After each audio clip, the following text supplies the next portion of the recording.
Alors aujourd'hui, avec mon modèle Marie-Sophie, ce que je veux vous montrer, c'est un patron fondamental que nous allons utiliser. Je veux vous montrer qu'on est capable de faire des looks contemporains, modernes, qui peut être fait de façon très funky, mais toujours en utilisant une ligne très classique. C'est un de nos patrons de base que nous utilisons dans notre système.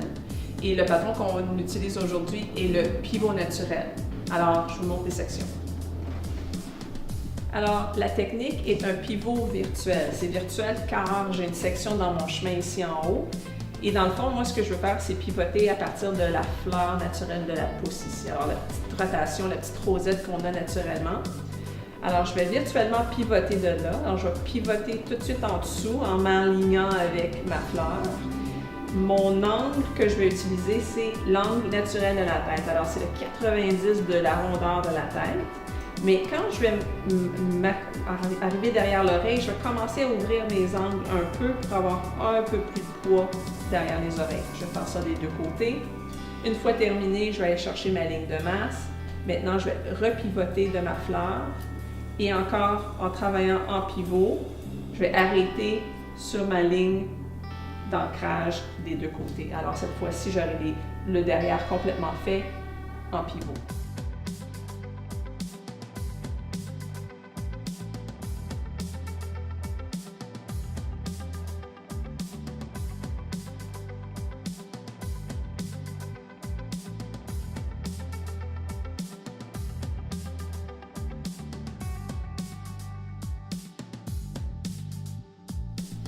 Alors maintenant que j'ai terminé mon compartiment du bas et mon compartiment du haut, tous les deux en pivot, celui du bas virtuellement en pivotant de ma fleur et le haut en pivotant directement de ma fleur, je vais faire ma ligne de correction qui est une spirale, alors qui est vraiment une ligne opposée au pivot et c'est vraiment juste pour nettoyer ma graduation et ma ligne.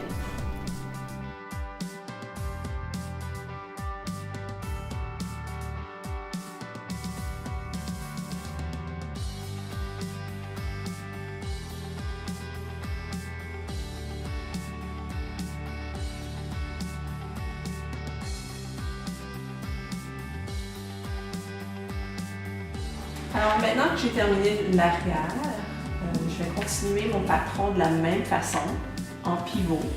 Alors je vais continuer en surdirigeant juste un peu chaque section au précédent.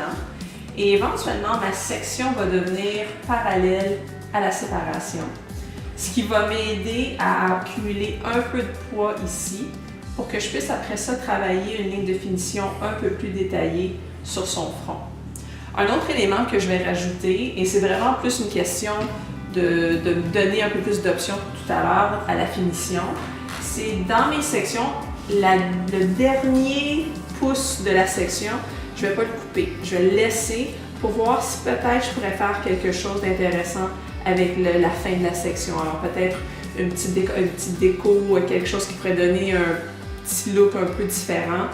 Je ne suis pas à 100% vendue, mais c'est la raison pour laquelle je veux faire ça, pour vous donner les options tout à l'heure. Alors, on continue avec le pivot.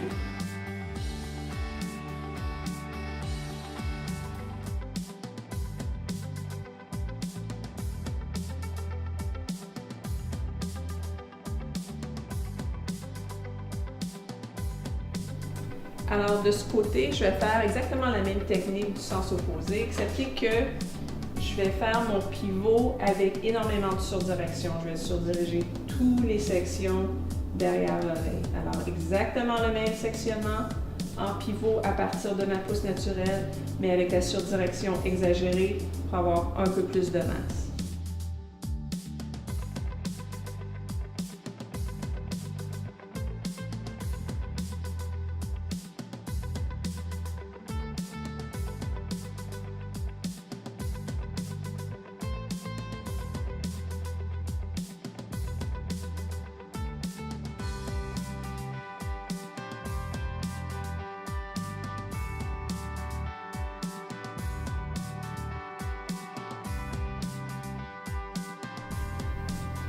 Alors, une fois le dessous terminé en pivot avec la surdirection vers l'arrière, je vais faire maintenant le dessus. Je vais utiliser la ligne de masse de l'arrière, la ligne de masse que j'ai établie en surdirection derrière l'oreille Et en utilisant le même patron, je vais tout surdiriger vers cette ligne de connexion-là en point cutting et je vais laisser tomber ma longueur au devant.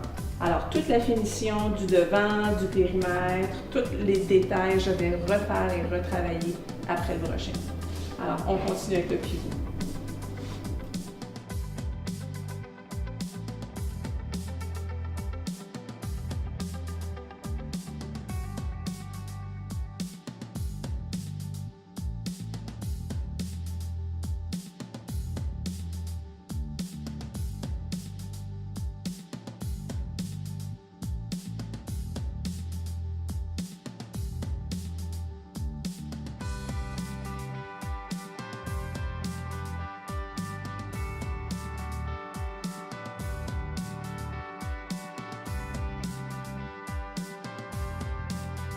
Alors, une fois le brushing terminé et j'ai fait ma finition avec le fard-plat, je vais passer à travers ma coupe, principalement à la même endroit où est-ce que j'avais ma séparation. Je vais aller faire du point cutting entre mon côté le plus court et le plus long. Je ne veux pas enlever le coin, je veux juste l'assouplir un petit peu. Une fois fait, je vais aller travailler mes lignes de périmètre et aller mettre ma petite touche personnelle.